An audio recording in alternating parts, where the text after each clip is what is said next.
आचार्य जी, आपने तो इस बारे में कहा भी है कि जो दहशतगर्द हैं वो इस्लाम में उसकी इजाजत नहीं दहशतगर्दी की, और जो दहशतगर्द हैं उनका इस्लाम से कोई ताल्लुक नहीं है। बहुत खूबसूरत आपने इशार भी कहे हैं। और मैं एक बात और भी आपको कहना चाहती हूँ कि जब आपका जिक्र होता है, हम यहाँ पे करते हैं, लोग बड़ी हैरत का इजहार करते हैं कि हिंदू मजहब के लोग कैसे इमाम हुसैन अलैहिस्सलाम को समझ सकते हैं या उनका जिक्र करते हैं। आप कुछ रोशनी डालिएगा कि क्यों जिक्र करते हैं आप। देखिए आसमा जी, पहले तो आपका बहुत बहुत शुक्रिया कि आपने मुझे ये मौका दिया कि हजरत इमाम हुसैन अलैहिस्सलाम का जो दर्द है मैं उसमें शामिल हो सकूं। और मैं ये कहना चाहूंगा आपसे कि मुसलमान होने के लिए इंसान होना जरूरी है, और इंसान वो हो सकता है जिसमें इंसानियत हो, और इंसानियत का और दर्द का रिश्ता बहुत गहरा है। जिसके दिल में दर्द नहीं है वो रो नहीं सकता है, और जो रो नहीं सकता है वो इंसान नहीं है। तो जो इंसान नहीं है वो मुसलमान और हिंदू कैसे हो सकता है। जो सकता है, जिसके दिल में दर्द है, वही सच्चा हिंदू हो सकता है, वही सच्चा मुसलमान हो सकता है। और जो रो नहीं सकता है, जो किसी के दर्द को महसूस नहीं कर सकता है, मुझे लगता है वो इंसान नहीं हो सकता है। तो ना हिंदू हो सकता है, ना मुसलमान हो सकता है। तो जो हजरत इमाम हुसैन अलैहिस्सलाम की जिंदगी के जो वाकयात हैं, उनका जो मर्तबा है, उसको हम किसी एक गजल में, एक नज्म में, एक किताब में, मैं तो कहना चाहूंगा कि किसी ग्रंथ में या पूरी जिंदगी में भी अगर हम उसको कुछ ना कुछ उनके बारे में कहना चाहें तो हम मुकम्मल नहीं कर सकते हैं। हजरत इमाम हुसैन अलैहिस्सलाम का जो मर्तबा है, उनकी जिंदगी में जो हुआ, उससे देखिए, उनकी पैदाइश से देखिएगा। उनकी पैदाइश उनके घर में हुई जो खुदा के घर में पैदा हुए। क्या बात। बेशक। तो हजरत इमाम हुसैन की जो पैदाइश है वो हजरत अली अलैहिस्सलाम के घर में है, जिनकी पैदाइश खुदा के घर में है। तो एक तो ये बात है, और इस्लाम भी कहता है, और मैं मानता हूं कि अल्लाह ने अपने नूर से नबी को पैदा किया और उसी नूर से अली को पैदा किया।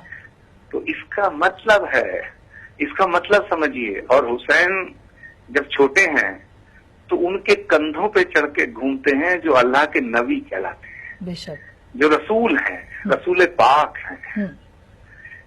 उन्हें ये जो कुदरत के इशारात हैं, इनको समझिए, कि उनकी पैदाइश से समझिए। दूसरी बात कि हुसैन वो बख्श देते हैं जो रसूल जिसको कहते हैं, कि इसके राहिब ने जब कहा भाई औलाद की मेरी दरकार है और मैं चाहता हूं, उन्होंने कहा तेरे मुकद्दर में औलाद नहीं है। तो हुसैन ही वो हैं जिन्होंने कहा कि नहीं, बोलो तुम कितने बच्चे मांगो, कितने बेटे मांगो। और वही राहिब है जो कि हुसैन करबला के बाद में उन्होंने वादा किया था कि हम तेरे घर एक दिन आएंगे, तुम हमें पहचान नहीं पाओगे। और जिस समय करबला के बाद में वो जाते हैं तो राहिब के घर वो सर रखा जाता है।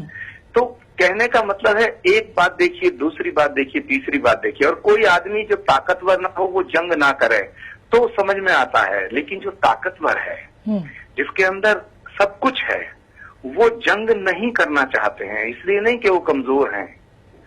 और हुसैन की अपनी निजी लड़ाई नहीं थी, यजीद से उनकी जो जंग है वो निजी नहीं है, जाती नहीं है, उनका अपना मसला नहीं है। अगर उनका अपना मसला होता तो जब ये कहा गया कि भाई आप बैत कर लो, यजीद के लिए आपको जो है तैयार रहना, तो उन्होंने ये नहीं कहा कि मैं बैत नहीं करूंगा। यानी कि उन्होंने स्पष्ट कहा कि मेरे जैसे की बैत नहीं कर सकता। मेरे जैसा, इट मीन्स लड़ाई आइडियोलॉजी की थी। क्या खूबसूरत बात की। मेरे जैसा तेरे जैसे की पैरवी नहीं कर सकता, अताअत नहीं कर सकता। बिल्कुल नहीं कर सकता, बिल्कुल। क्योंकि, और इसका मतलब साफ हो गया कि जो हुसैन की आइडियोलॉजी पर चल रहे हैं और चल रहे थे और चलेंगे, तो वो हुसैनी कहलाएंगे। बिल्कुल बिल्कुल बिल्कुल। और हुसैनियों का ये सिलसिला 1500 साल पहले जो शुरू हुआ वो आज भी है और कल भी रहेगा। और माफ करना, हुसैनी होना केवल ये कोई कहे कि हम मुसलमान हैं और हम हुसैनियत के रास्ते पे चलते हैं, हम हुसैनी हैं, हम हजरत इमाम हुसैन अलैहिस्सलाम को मानते हैं और सिर्फ मुसलमान ही मानते हैं। हुसैनियत के लिए और हजरत इमाम हुसैन अलैहिस्सलाम के लिए हमारा दिल भी उसी तरह धड़कता बिल्कुल है ये इसीलिए जितना कहते हैं आपका ना धड़कता कि है। बिल्कुल ये इसीलिए कहा जाता है ना कि हुसैन रब का, हुसैन सबका, इंसान को बेदार तो हो लेने दो, हर कौम पुकारेगी कि हमारे हैं हुसैन। बिल्कुल। अच्छा, मैं शंकर जी थोड़ा सा चाहती कि आप थोड़ा सा पढ़ देते जो कलाम आपने पढ़ा है। एक तो हजरत अली अलैहिस्सलाम के लिए भी आपने पढ़ा है, रसूल पाक सल्लल्लाहु अलैहि वसल्लम के लिए भी। मैं चाहूंगी थोड़ा सा रसूल पाक जी। अभी जो मैं सुन रहा था, जी। बहुत ही उन्होंने लिखा है, उन्हीं का कलाम सुन रहा था जो फरमा रही थी। जी। मुझे बड़ा अच्छा लग रहा, मैं भी डूब रहा था। मैं उनकी नजर खास तौर से करना चाहूंगा कि नामे हुसैन आते ही आंसू निकल पड़े। वाह। नामे हुसैन आते ही आंसू निकल पड़े, पानी को कितना प्यार है अब्दुल हुसैन। क्या वाह वाह।